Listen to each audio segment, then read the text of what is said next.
कि यमी से आसमां तक की ऊंचाई आंक लेता हूँ। कवि की क्षमता क्या होती है, जुड़िए, कि यमी से आसमां तक की ऊंचाई आंक लेता हूँ, किसी के भी जहन की हर बुराई जांच लेता हूँ। मैं जब भी कविता लिखने शब्द का संधान करता हूँ तो सारे ग्रह नक्षत्रों को मुट्ठी में बांध लेता हूँ, तो सारे ग्रह नक्षत्रों को मुट्ठी में बांध लेता हूँ। हमारे भाई ध्रुव शर्मा बेचन जी आमंत्रित। मदीने में गूंजे अजाने, मदीने में गूंजे अजाने, कोई दिक्कत नहीं हमें जी कि मदीने में गूंजे अजाने, अमरनाथ में गीता नाथ, लेकिन पहले मिलकर बोलो मेरा भारत जिंदाबाद। लेकिन पहले मिलकर बोलो मेरा भारत जिंदाबाद। लेकिन पहले मिलकर बोलो मेरा भारत जिंदाबाद।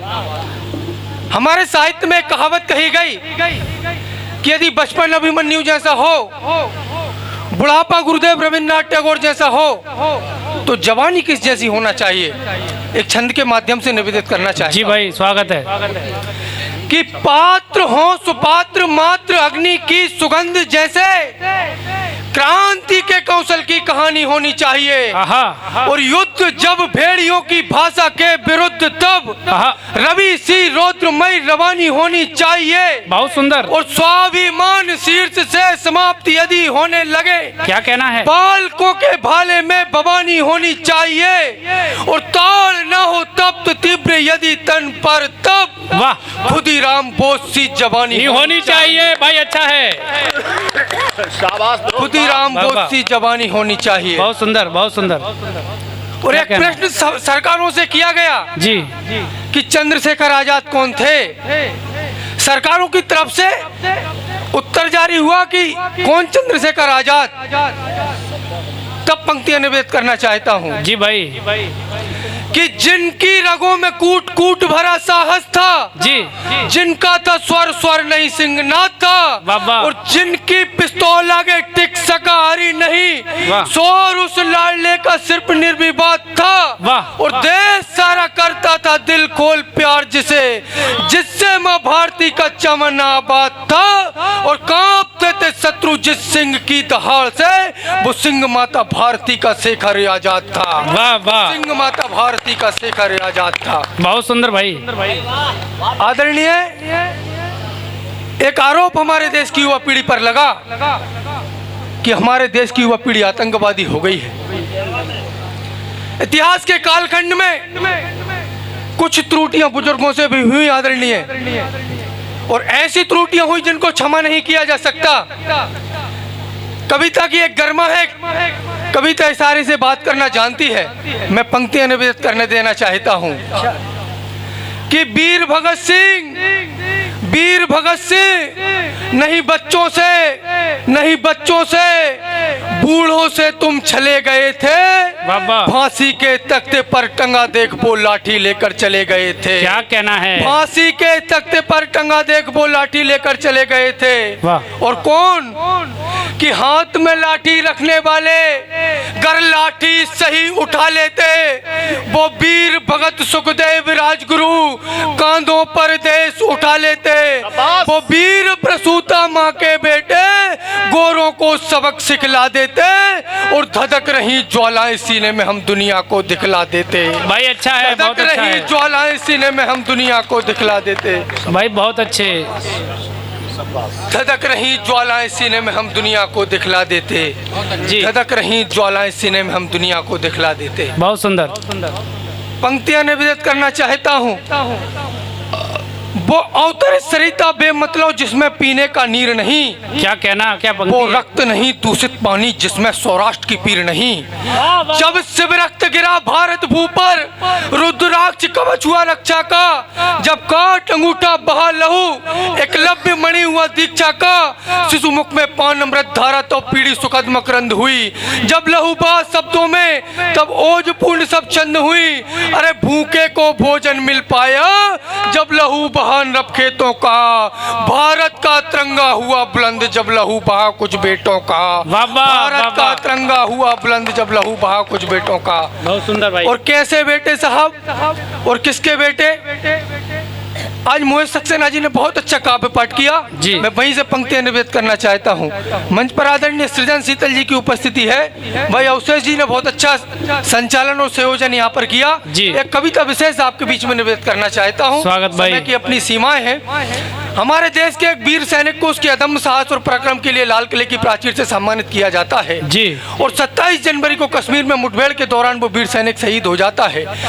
उसके अदम्य साहस और शौर्यता के लिए भारत सरकार उसे अशोक चक्र से सम्मानित करती है और उसकी नन्ही 7 साल की बेटी को उसकी मेधाविता के लिए विद्यालय में सम्मानित किया जाता है। वो बेटी अपने पिता के साथ खुशियां बांटना चाहती है। वो पिता अपनी बेटी के साथ खुशियां बांटना चाहता था, लेकिन दुर्भाग्य से वो वीर सैनिक शहीद हो जाता है। जब उसकी पार्थिव देह उसके आंगन में आती है तो उसकी नन्ही 7 साल की बेटी अपने नन्हे 2 साल के भाई के साथ जब अपने पिता को मुखाग्नि देती है तो इतिहास के शौर्यता के अध्याय में एक नया प्रश्न चिन्ह जुड़ जाता है। उस बेटी की भावनाओं को कविता के माध्यम से आप सभी के बीच में निवेदित करना चाहता हूँ जी भैया। कि हम तो खुश थे कि लेकर पदक वीरता का पापा घर आ रहे होंगे। वाह वाह। हम तो खुश थे कि लेकर पदक वीरता का पापा घर आ रहे होंगे। पापा को भी था पूर्ण विश्वास कि बच्चे इंतजार कर रहे होंगे। पापा को भी था पूर्ण विश्वास कि बच्चे इंतजार कर रहे होंगे। लेकिन तभी अचानक वो दुश्मन माँ भारती की अस्मिता को तार तार करने लगे। जोड़ वीरता पदक वही पापा अपनी बंदूक भरने लगे और दुश्मनों से पापा पर भीषण प्रहार होने लगे अड़ा आगे बख्श कुछ दुश्मनों के पापा ने प्राण हर लिए। लेकिन तभी अचानक एक दुश्मन की गोली ने पापा का सीना छलनी कर दिया। खाकर सीने पर गोली पापा ने दिया वीरता का परिचय पर तिरंगा नहीं गिरने दिया और रक्त में लथपथ होकर भी उन दुश्मनों को अपने अंजाम तक पहुंचा दिया और दे दी अपनी प्राणाहुति। पर मां भारती के दामन पर नहीं दाग लगने